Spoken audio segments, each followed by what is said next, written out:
Hello বন্ধুরা, কামাখ্যা মন্দিরের কিছু কিছু গুরুত্বপূর্ণ কথা যেটা অনেকে জানতে চায়, সেটা হলো মন্দিরে টিকিট কোথা থেকে পাবো, ভিআইপি পাস কীভাবে পাবো, কিংবা মন্দিরের ভেতরে মোবাইল ফোন অ্যালাউ কি না, অনেক কিছু কোয়ারিজ আছে।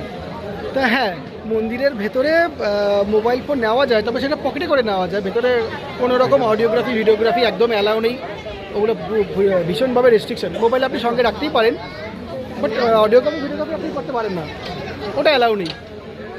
আর বাকি রইল ভেতরে ঢোকার একটা জেনারেল লাইন আছে, যেটা ভোরবেলা মোটামুটি 6টা থেকে খোলে, লাইন পড়ে যায় আর কি প্রচুর।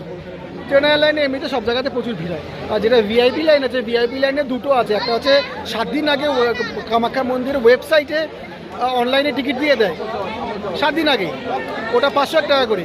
আর যারা অনলাইনে টিকিট কাটতে পারেন না, তারা সরাসরি মন্দিরে সকালবেলা ভোরবেলা এসে ভিআইপি লাইনের টিকিটের লাইনেও দাঁড় করতে পারেন, সেখানেও লাইন দেয়।